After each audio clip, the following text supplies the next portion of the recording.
अस्सलाम वालेकुम स्टूडेंट्स, मैं हूं मुस्तजाब हैदर, आपका फ़िज़िक्स टीचर। हम लोग पढ़ रहे हैं चैप्टर नंबर 10 की एक्सरसाइज को और उसके न्यूमेरिकल कर रहे हैं। हमने कुछ न्यूमेरिकल्स पिछले लेक्चर्स में कर लिए हैं। आज के लेक्चर में आगे चलते हैं और नेक्स्ट न्यूमेरिकल जो है उसे सॉल्व करते हैं, अंडरस्टैंड करते हैं। तो स्टूडेंट्स चलें वाइट बोर्ड की तरफ चलते हैं और आज के न्यूमेरिकल को स्टार्ट करते हैं। स्टूडेंट्स चलते हैं अपने एक्सरसाइज के 6th न्यूमेरिकल की तरफ। स्टेटमेंट आपके सामने लिखी है 10.6। A compound microscope has lenses of focal length 1.0 centimeter and 3.0 centimeter. An object is placed 1.2 centimeter from the objective lens. If a virtual image is formed 25 centimeter from the eye, calculate the separation of the lenses and magnification of the instrument. तो students separation of lenses और magnification इसके बारे में पूछ रहे हैं। सबसे पहले जो डाटा गिवन है वो लिख लेते हैं हम लोग यहाँ पे। गिवन डेटा, फ्रेंड्स डेटा जो गिवन है उसको अंडरस्टैंड करना बहुत ज़रूरी है। A compound microscope has lenses of focal length 1 centimetre and 3 centimetre. दो लेंस हैं और एक 1 सेंटीमीटर फोकल लेंथ का है और एक 3 सेंटीमीटर फोकल लेंथ का है। हमें ये नहीं बताया गया कि कौन सा लेंस ऑब्जेक्टिव है और कौन सा लेंस आई पीस है। तो स्टूडेंट्स हमें अपने प्रीवियस नॉलेज से ड्यूरिंग द चैप्टर हम लोगों ने ये चीज़ सीखी थी कि वो वाला लेंस जिसकी फोकल लेंथ कम होती है कंपाउंड माइक्रोस्कोप के अंदर वो ऑब्जेक्टिव होता है, और जो आई पीस होता है उसकी फोकल लेंथ ज़्यादा होती है। तो फिर अगर हम इस चीज़ को यहाँ पे देखें तो ये जो दो लेंसेज हमें नज़र आ रहे हैं, एक 1.0 और एक 3.0 सेंटीमीटर का, तो फिर हमें पता होना चाहिए कि इनमें से कौन सा लेंस ऑब्जेक्टिव होगा और कौन सा आई पीस होगा। जिसकी फोकल लेंथ कम होगी वो ऑब्जेक्टिव होगा और जिसकी फोकल लेंथ ज़्यादा होगी वो आई पीस होगा। तो फिर स्टूडेंट्स हम इसको लिखेंगे भी इस तरह से, focal length of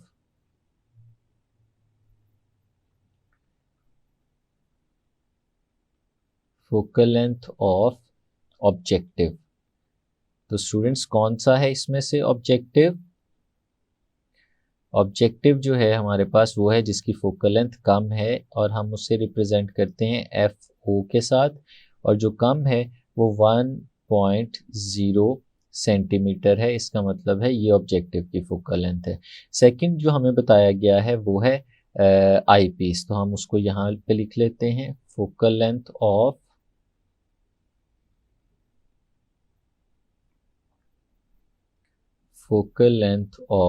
I piece.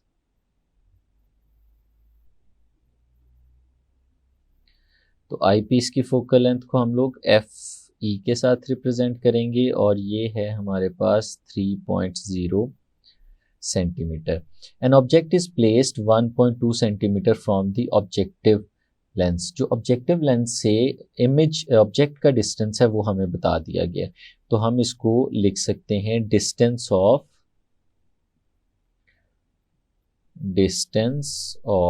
Object from objective. Objective से जो डिस्टेंस है हम उसको रिप्रेजेंट करेंगे, ऑब्जेक्ट का डिस्टेंस है, ऑब्जेक्ट का डिस्टेंस हमेशा p के साथ रिप्रेजेंट किया जाता है, और ये ऑब्जेक्टिव के ऑब्जेक्ट का डिस्टेंस है इसलिए p o, और ये हमारे पास गिवन है 1.2 सेंटीमीटर। इसी तरह से जो आगे हमें बताया गया है, if the virtual image is formed 25 centimetre from the eye, ये हमें फाइनल इमेज का डिस्टेंस बताया गया है। Distance of image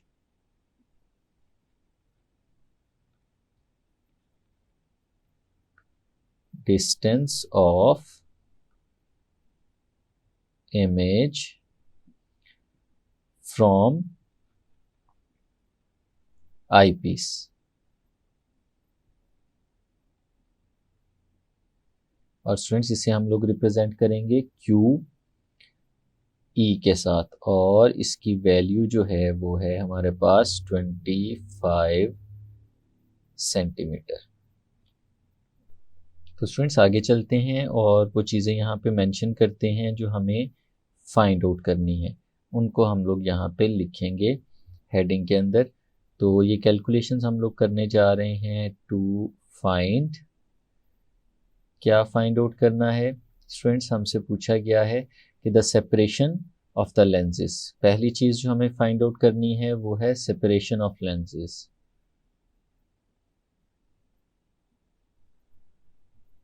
separation of lenses. और स्टूडेंट्स हमें पता है कि इसे रिप्रेजेंट किया जाता है कैपिटल एल के साथ। और जो दूसरी चीज़ हमें फाइंड आउट करनी है यहाँ पे वो है the magnification of the instrument. Magnification हमें फाइंड आउट करनी है।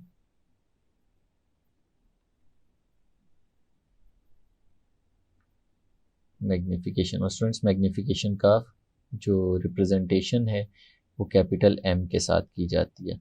तो स्टूडेंट्स आगे चलते हैं और कैलकुलेशंस की तरफ आते हैं।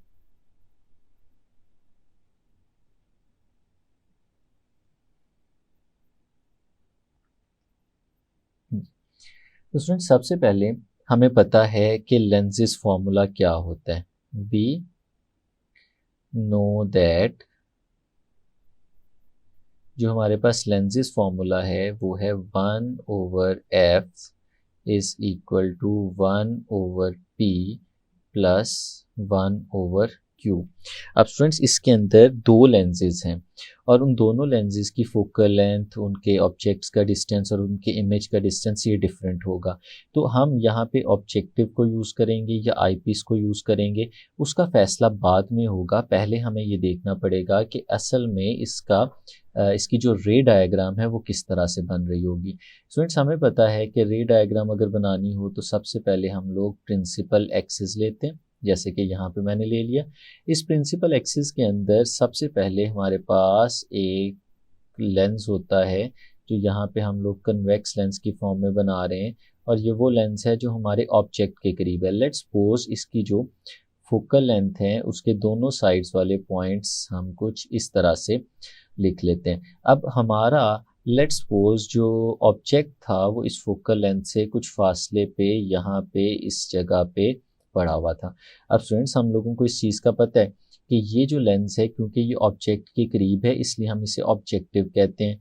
तो ये जो यहाँ से लेके यहाँ तक इस वक्त हम लोग मेंशन कर रहे हैं ये हमारे ऑब्जेक्ट का डिस्टेंस है ऑब्जेक्टिव लेंस से, और ऑब्जेक्ट के डिस्टेंस को हम लोग p के साथ रिप्रेजेंट करते हैं, और क्योंकि ये ऑब्जेक्टिव के साथ है इसलिए हम लोगों ने इसे p0 लिख दिया।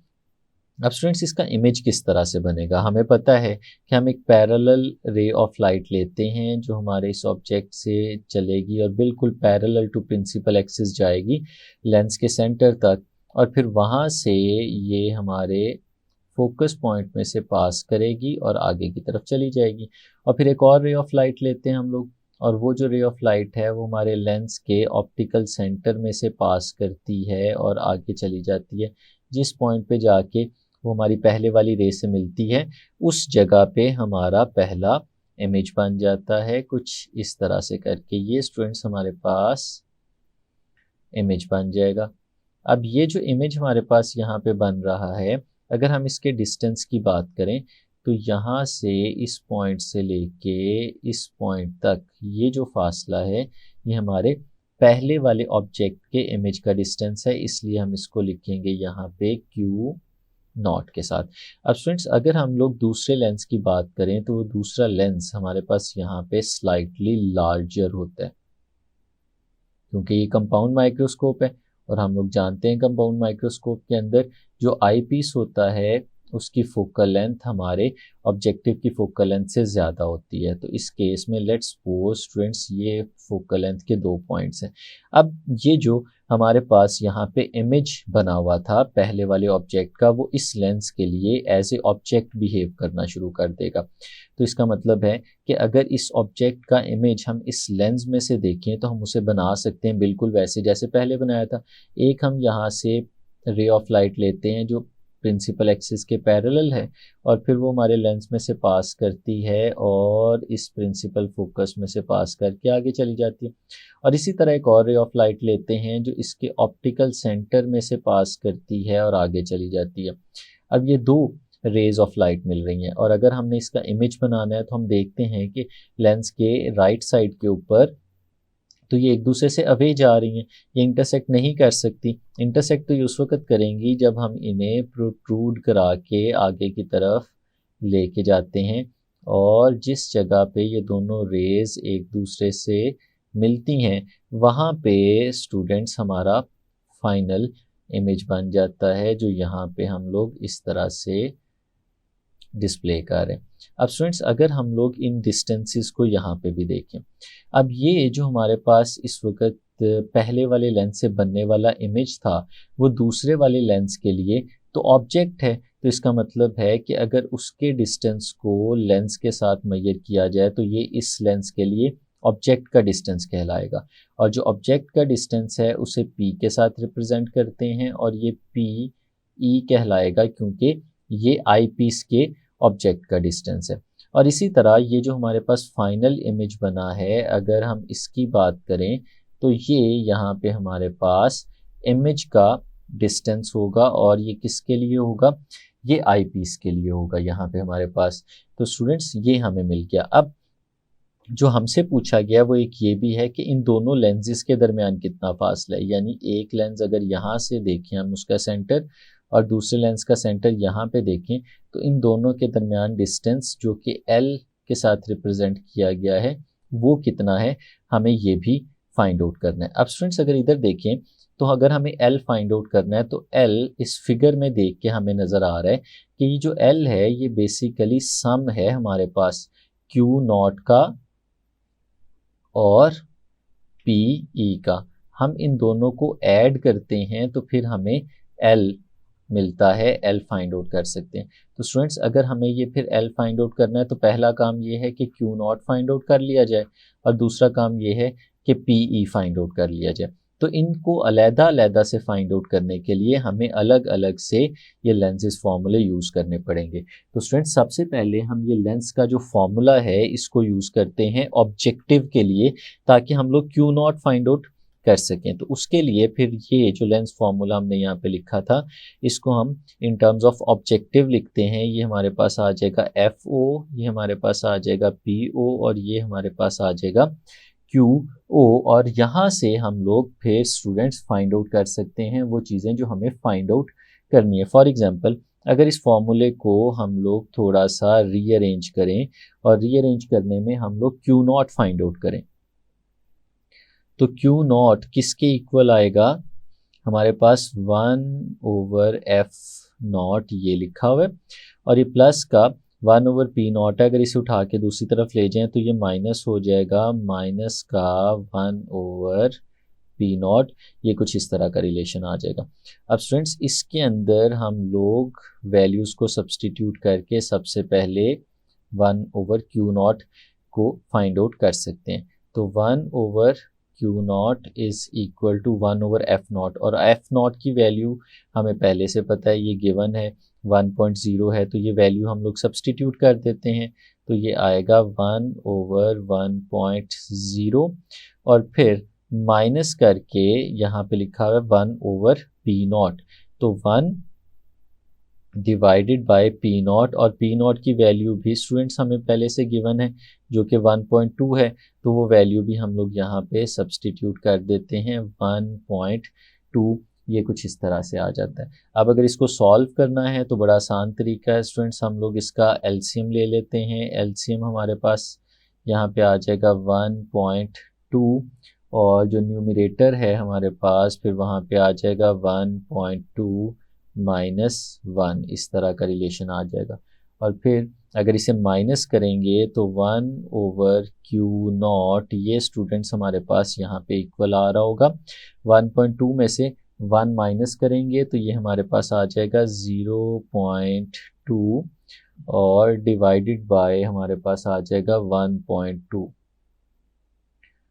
और जब हम इन्हें इस तरह से देखते हैं तो हमें क्योंकि यहाँ पे जो फाइंड आउट करना है वो Q है, तो हम इसको जब डिवाइड करेंगे तो हमारे पास कुछ इस तरह से आंसर आएगा 1 डिवाइडेड बाय 6, कुछ इस तरह की फॉर्म बन जाएगी। और फिर अगर हम इसे रीअरेंज करें और Q0 फाइंड आउट करें तो हमारे पास Q0 की वैल्यू आ जाएगी 6 सेंटीमीटर।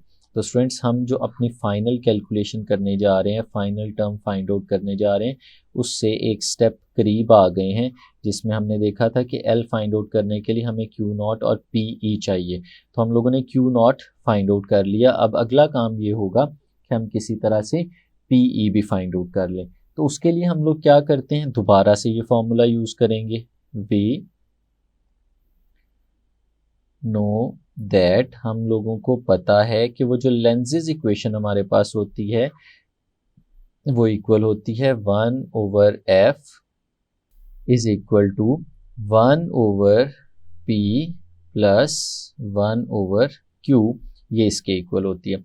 अब स्टूडेंट्स, यहाँ पे एक चीज़ देखने वाली है। अब इसको हम लोगों ने यूज़ करना है आई पीस के लिए। तो अगर आई पीस के लिए यूज़ करेंगे तो ये एफ ई हो जाएगा, ये पी ई हो जाएगा और ये क्यू ई हो जाएगा। लेकिन एक और चीज़ भी कंसीडर करने वाली है। अगर हम अपने ऑब्जेक्ट की बात करें तो इस केस में जो ऑब्जेक्ट है जहाँ पे वो पड़ा हुआ है, जिस डायरेक्शन में वो पड़ा हुआ है, हमारा इमेज भी उसी डायरेक्शन में पड़ा है। यानी लेंस की एक ही डायरेक्शन में ऑब्जेक्ट भी है और उसी डायरेक्शन में इमेज भी है, तो ऐसा इमेज तो वर्चुअल इमेज कहलाता है। तो हम लोग कह सकते हैं since the image is virtual, image हमारा वर्चुअल है, तो इस केस में हमारा ये फॉर्मूला जो है वो थोड़ा सा बदल जाएगा और वो कुछ ऐसे बन जाएगा हमारे पास 1/f e is equal to 1/pe। और स्टूडेंट्स, हमें पता है कि वर्चुअल के केस में जो डिस्टेंस ऑफ इमेज हमारे पास बन रहा होगा वो नेगेटिव आ जाएगा, इसलिए हमने q के साथ नेगेटिव का साइन लगा लिया। अब स्टूडेंट्स देखें, हमने फाइंड आउट करना है PE, तो फिर PE फाइंड आउट करने के लिए हम लोग क्या करते हैं, इसको सॉल्व कर लेते हैं PE के लिए। यानी PE एक तरफ रहेगा, बाकी सारी टर्म्स को उठा के हम लोग दूसरी तरफ ले जाएंगे। तो 1/PE ये स्टूडेंट्स हमारे पास इक्वल आ जाएगा 1/FE, और ये जो माइनस का है जब ये दूसरी तरफ जाएगा तो प्लस हो जाएगा और प्लस 1/QE। तो इस तरह का स्टूडेंट्स हमारे पास यहाँ पे रिलेशन बन जाएगा। अब इसको अगर हम लोगों ने फर्दर सॉल्व करना हो तो हम लोग सॉल्व कर सकते हैं बाय सब्सटीट्यूटिंग द वैल्यूज़। तो हमारे पास जो 1/PE है स्टूडेंट्स, ये किसके इक्वल आएगा, सबसे पहले 1/FE, और FE की वैल्यू हमें पता है वो 3 है, प्लस 1/QE, और QE की वैल्यू भी हमारे पास मौजूद है जो कि 25 है। तो फिर स्टूडेंट्स हम इसको इन दोनों वैल्यूज़ के लिए सॉल्व कर सकते हैं। किस तरह से सॉल्व करेंगे, इसका एलसीएम ले लेंगे, और जब एलसीएम लेते हैं हम 3 और 25 का, तो हमें पता है बेसिक मल्टीप्लिकेशन से एलसीएम लिया जा सकता है। 3 × 25 कुछ इस तरह से हमारे पास आ जाएगा, और जो न्यूमरेटर है हमारे पास यहाँ पे 25 प्लस 3, इस तरह का रिलेशन हमारे पास बनेगा, और ये हमारे पास आ जाएगा 28 डिवाइडेड बाय 75। और फिर स्टूडेंट्स ये तो हमारे पास वैल्यू आ रही थी 1/PE की, लेकिन अगर हमें फाइंड आउट करना हो यहाँ पे PE, तो वो PE कुछ इस तरह से फाइंड आउट किया जा सकता है कि 75 डिवाइडेड बाय 28, और 75 को जब हम 28 पे डिवाइड करेंगे तो यहाँ पे हमें PE की वैल्यू मिल जाएगी, जो इस केस में हमारे पास आ रही है 2.7 सेंटीमीटर्स। तो ये स्टूडेंट्स हमारे पास PE की वैल्यू भी आ गई। अब हम वो काम कर सकते हैं जिसके लिए हम सारी अपनी मेहनत कर रहे थे, कि हमने PE भी फाइंड आउट कर लिया और Q0 भी फाइंड आउट कर लिया, और इन दोनों वैल्यूज़ को सब्सटीट्यूट करें इस इक्वेशन में, ताकि हमें जो डिस्टेंस है दोनों लेंसेज के दरमियान वो मिल जाए। तो नाउ जो L है हमारे पास यहाँ पे, उसकी वैल्यू है QO प्लस PE। तो वो हम यहाँ पे सब्सटीट्यूट करते हैं, और सब्सटीट्यूट करेंगे तो हमारे पास ये आएगा 6 प्लस 2.7। तो हमारे पास जो डिस्टेंस आ गया दोनों लेंसेज के दरमियान, वो हमारे पास आ गया 8.7 सेंटीमीटर। तो ये स्टूडेंट्स हम लोगों ने फाइंड आउट कर लिया दोनों लेंसेज के दरमियान फासला। अब जो नेक्स्ट चीज़ है वो हमें फाइंड आउट करनी, वो है हमारे पास मैग्नीफिकेशन। तो हम मैग्नीफिकेशन की तरफ चलते हैं जी। तो स्टूडेंट्स अब हम देखते हैं मैग्नीफिकेशन को। हमें पता है कि अगर हमारे पास कोई कंपाउंड माइक्रोस्कोप हो तो उसकी मैग्नीफिकेशन फाइंड आउट करने का फॉर्मूला क्या होता है। यहाँ पे आपके सामने लिखता हूँ। वी नो दैट जो हमारे पास मैग्नीफिकेशन होती है एक कंपाउंड माइक्रोस्कोप की, वो प्रोडक्ट होती है ऑब्जेक्टिव और आई पीस की मैग्नीफिकेशन के, यानी वो इक्वल होती है magnification of objective multiplied by magnification of eyepiece. और इनके फॉर्मूले भी हम लोगों को पता हैं, तो वो यहाँ पे लिख देते हैं, तो हमें फाइनल मैग्नीफिकेशन मिल जाती है। ये इस केस में हमारे पास इक्वल होगी Q not over P not into 1 plus D over FE। तो ये स्टूडेंट्स हमारे पास फॉर्मूला है टोटल मैग्नीफिकेशन को फाइंड आउट करने का। तो वैल्यूज़ हम लोग पहले से फाइंड आउट कर चुके हैं और कुछ गिवन है, वो सारी वैल्यूज़ हम इसके अंदर सब्सटीट्यूट करके आंसर निकाल लेते हैं। तो m हमारे पास जो इक्वल आएगा Q नॉट की वैल्यू स्टूडेंट्स हम लोगों ने फाइंड आउट की थी, यहाँ पे लिखी हुई है हम लोगों ने पहले से। इसकी वैल्यू है 6 डिवाइडेड बाय P नॉट, और P नॉट की जो वैल्यू है वो गिवन थी, वो भी यहाँ पे मौजूद है। हम उसको लिख देते हैं 1.2, और ये मल्टीप्लाई होगी 1 प्लस जो D है स्टूडेंट्स हम लोग जानते हैं ये कांस्टेंट होता है, और इसकी वैल्यू होती है हमारे पास 25, और जो FE है ये भी हमें गिवन है, और इसकी वैल्यू जो है हमारे पास वो है 3। तो स्टूडेंट्स हम इसे सिंप्लीफाई कर लेते हैं। सिंप्लीफिकेशन में हमारे पास आएगा 6 डिवाइडेड बाय 1.2, और यहाँ पे हम अगर एलसीएम ले लेंगे तो 3 इंटू 3 प्लस 25। तो ये हमारे पास मैग्नीफिकेशन कुछ इस तरह से आएगी 6 divided by 1.2 into 28 divided by 3।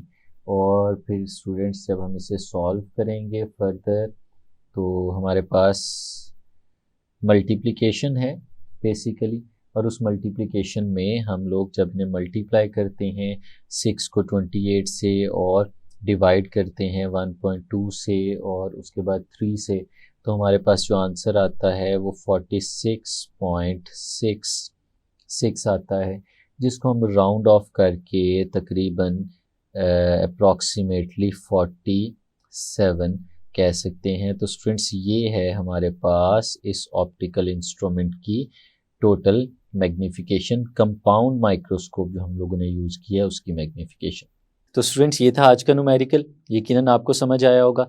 Next numerical इंशाल्लाह नेक्स्ट लेक्चर में सीखेंगे, तब तक के लिए इजाज़त दीजिए। अल्लाह हाफिज़।